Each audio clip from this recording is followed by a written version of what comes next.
Okay, so we are going to make an account with MyFitnessPal. This is the when you go to myfitnesspal.com, this is the page that will show up. You can also download the app. We're going to start for free right here. You just click right here and then it says welcome. This is going to teach you a little bit about how to customize your MyFitnessPal. So we're going to press continue, and then you just choose whether you're wanting to lose or gain or maintain your weight. Let's say lose weight for this example. We're going to talk about our baseline activity level. So let's just say we're lightly active. And that's usually, you can always come back in and change this as you begin to progress. Let's say you're female, and then you would put in your year. Let's just put in let's say we are maybe born in 1980, and we are in the US. Let's say 34287. I'm making something up here. And then we're going to go next. And we're going to say, let's say 5 foot 5 inches. And how much do you weigh? We're going to put in our current weight. Let's say 160. And let's say next. Goal weight, let's say, is 130.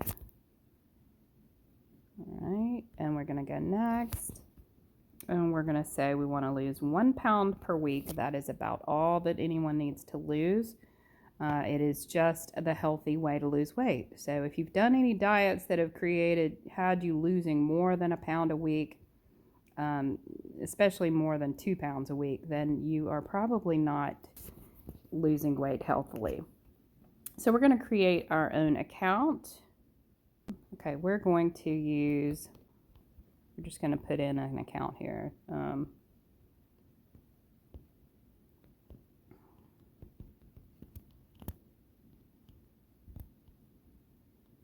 Okay, and then we're going to create a password.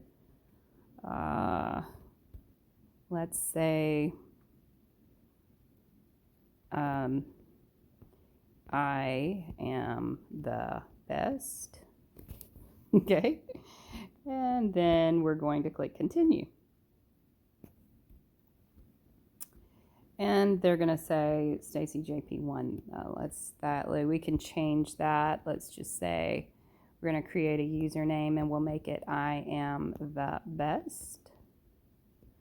Kind of get some real positive. I don't want to save this to my Google account because this is not the one I'm going to come back to, but you could. So I am the best, and then finish. This name is already taken. 1. I am the best. 2. See, everybody's using this username password because it's powerful. Let's say 4. 10.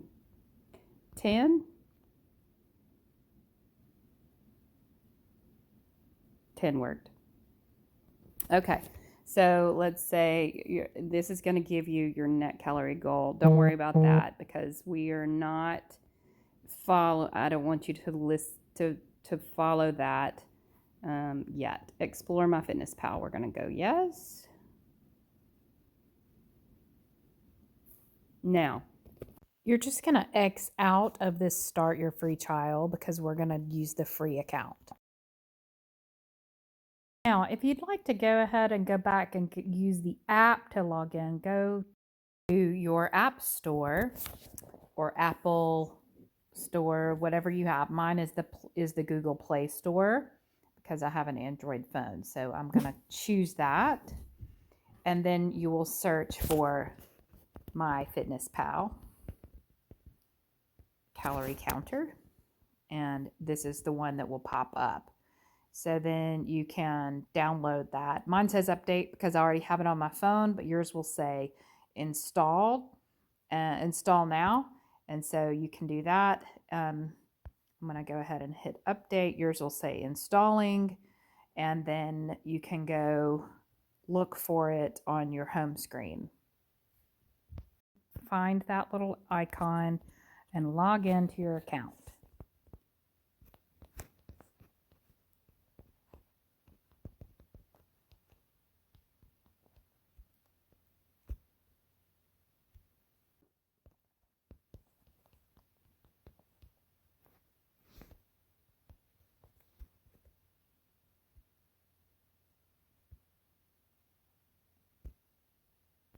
Now we want to X out of this because we don't want to pay for this. We want to do the free version. X out at the top right. And now we're going to log our food. Just see this place down here at the bottom in the bar. It says search for a food and there's a barcode. You could either click on the barcode and put it over the food that you're eating. Hopefully you're not going to be eating that many processed foods though, so you won't need to do that. You'll just click in here and you'll go egg. And let's see what comes up. We're going to say we ate 2. So let's change that serving to the number 2. Check mark. Ah, that's why it's doing that. Okay, and then we're going to go to, let's say, sauteed spinach. And we're going to click on 1 cup. And it already logged it. This is logging it as lunch. We probably wanted to log that as breakfast. So we could go back in and do it there instead. Sauteed spinach, eggs, 2 eggs. Okay, and then for lunch, we could say we ate a juice plus shake, juice plus complete,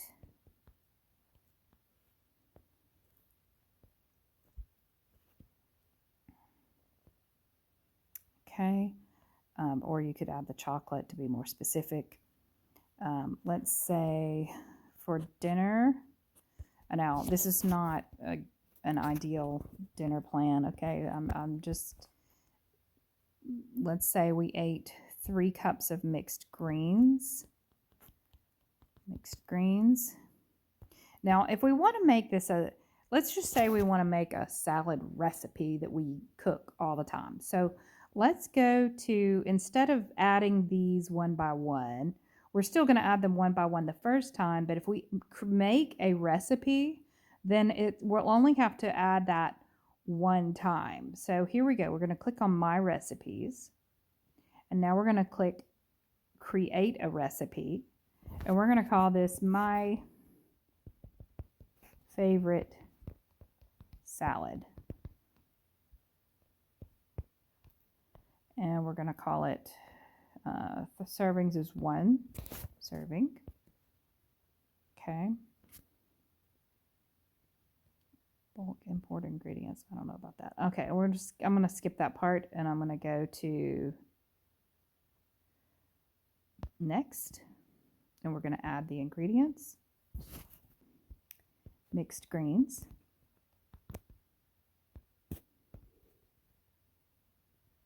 One cup of salad greens. Yes, we're going to add that. Now we're going to say, we're going to add one more. Wait, that's the same recipe. Make sure. Next, let's say kale.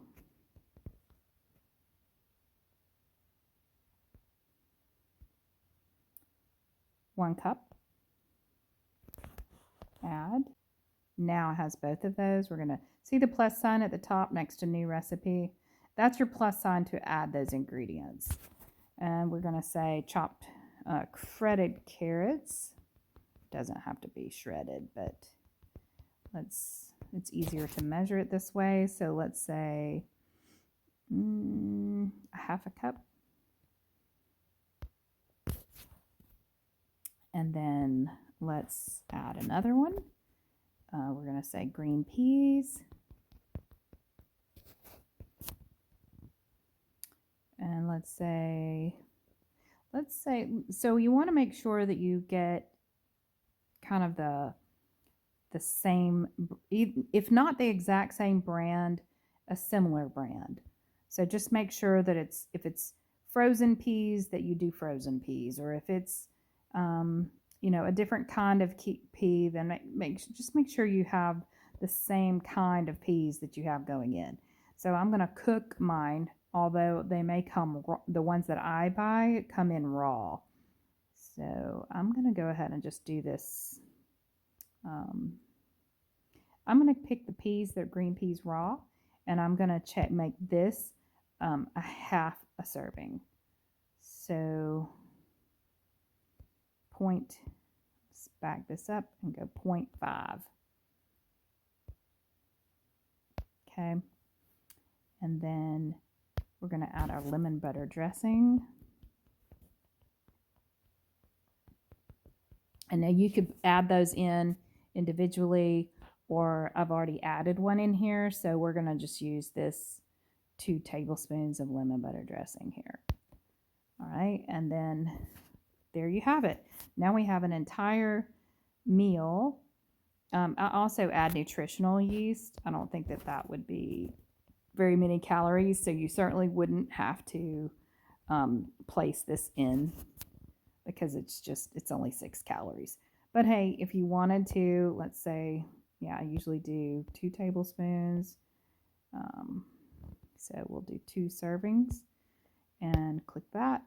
And then you may want to add protein like chicken or lentils. If you do the lentils, you may want to add some other, if you're just going to go vegetarian, go with a good serving of lentils to make sure that you get enough protein.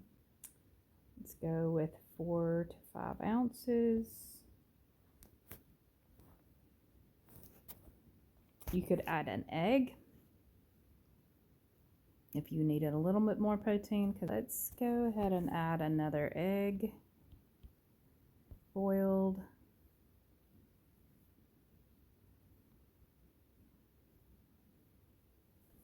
And that about gets it. And save.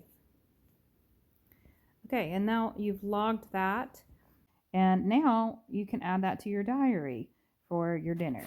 Let's change that to dinner instead of breakfast, and click the check mark up here at the very top, and there you have it. You could also add your exercise, add your water, and you can also come here, hit the nutrition button to see, and right above the complete diary, hit nutrition, and you'll see the breakdown of your calories. And then if you click over to nutrients on the top button, there's calories, nutrients, and macros are your topics, categories. And so looking at the calories here, the nutrients here, and you can see that we are very low in carbohydrates, which is good for most people. If you're exercising at a whole lot, then we might want to adjust that. We'll talk about all of this later. You can just go ahead and see all of the different breakdowns, which is more helpful for me probably than for you. Macros right here, you'll see you've got a breakdown of the carbs, the fat, and the protein. If you're making progress with that, then we'll keep on with that. If you're not making progress with that, we will want to make some adjustments. But it's not all about the macros. There's so many different things that come into play. But this is one of the things that will help us to know if we're on the right track. It's important to just know that we're not, there are certain things that I will be looking for to see that we're not getting things in the diet that are going to derail us. All right, I'm looking forward to seeing you in the next tutorial. Now, in order for me to be able to see exactly what you've done, scoot out of here. We're going to go into Trainerize. It's usually going to open up like this, and it's going to show you you've already logged in. And this is Susie Q, and this is what I called her. And we're going to scroll down past the summary, past the account, past the live well with Stacy, and then down to past the settings, all the way down to connect. And then here's MyFitnessPal, and that's where you're going to make your connection. So here you would just click in here and you would connect your account. And let's just say we're going to connect this guy. And I'm just going to use that one because it's not logging in any other way. Okay, and then you want to make your diary public. So what I showed you, I think I showed this to you earlier, is inside the MyFitnessPal app. Let's go back to MyFitnessPal.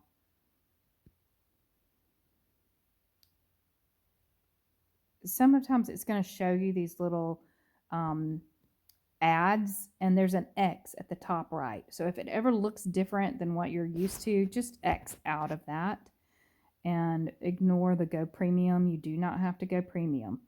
And then go to More, and we're going to scroll down to Privacy Center, and then we're going to go to Sharing and Privacy Settings, the fourth one down. And we're going to change this diary. It's usually set to private, so you have to change that to public. Then I'm able to view that from inside Trainerize. So that's what it's saying when it says to make the diary public, and then turn on the diary syncing. Okay, and that is how you connect your FitnessPal to Trainerize.